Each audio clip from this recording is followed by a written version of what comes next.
এদেশের মাটি মানুষই আমার সবকিছু। বর্ণমালা রোমিও বিল্ডার্স নিবেদিত হৃদয়ে খালেদা জিয়া।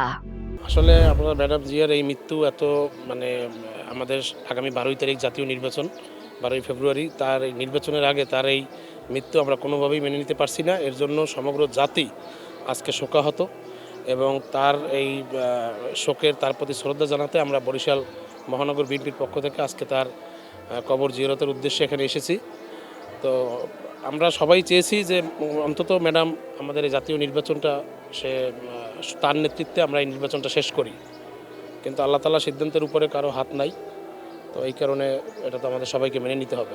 নিঃসন্দেহে তার রাজনৈতিক জীবন বর্ণাঢ্য এবং এইটা মোটেও তার জন্য সুপথ ছিল না। তিনি একজন গৃহবধূ থেকে একটা দলের চেয়ারপারসন হয়েছে, তিনবারের প্রধানমন্ত্রী ছিল এবং তখন স্বৈরাচার এরশাদ ক্ষমতায় ছিল। তার বিরুদ্ধে এই সমগ্র জাতি তখন বেগম খালেদা জিয়া নেতৃত্ব দিয়ে, এবং আপনারা জানবেন তখন শেখ হাসিনা রাজপথে ছিলেন না, উনি রাজপথে নেতৃত্ব দিয়ে তখন 91-তে বাংলাদেশ জাতীয়তাবাদী দলের হাল ধরেছিলেন।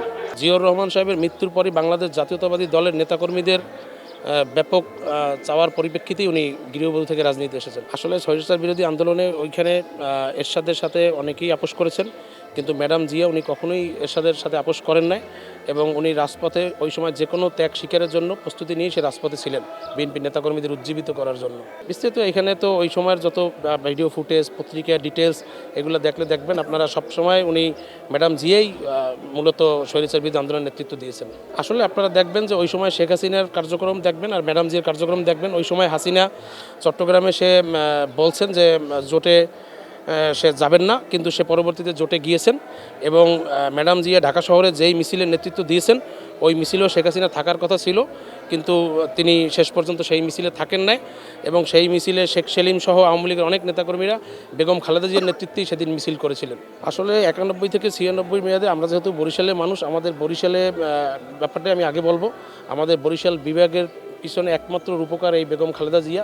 উনিই বরিশাল বিভাগ ঘোষণা করেছেন, বরিশালে বিশ্ববিদ্যালয় উপহার দিয়েছেন, বরিশাল মেট্রোপলিটন পুলিশ তিনি উপহার দিয়েছেন। আমরা বরিশালের মানুষ হিসেবে বলতে পারি আমাদের দক্ষিণ অঞ্চলে সামগ্রিক উন্নয়ন একটা বিভাগের মাধ্যমেই যেহেতু হয়, এই বিভাগটার পিছনে বেগম খালেদা জিয়ার অবদান সবচাইতে বেশি।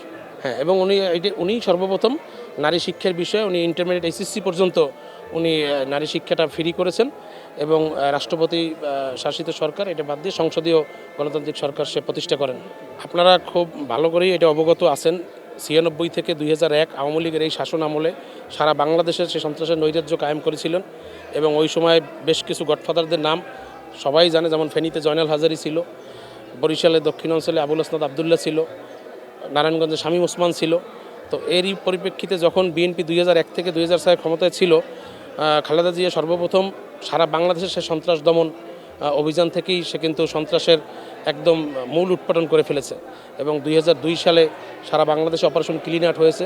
2003 থেকে 4 সালে সে র্যাব প্রতিষ্ঠা করেছেন এবং এগুলোর মাধ্যমে সে বাংলাদেশের সন্ত্রাস দমন করতে সক্ষম হয়েছে। আসলে এটা খুবই ভালো উদ্যোগ। আমি এই সদ্য সংবাদের সফলতা কামনা করছি। তারা যে কাজটি করতেছে অত্যন্ত প্রশংসনীয় এবং আমি আমাদের অন্তরস্থল থেকে আপনাদেরকে সবাইকে ধন্যবাদ জানাই এবং দোয়া জানাচ্ছি।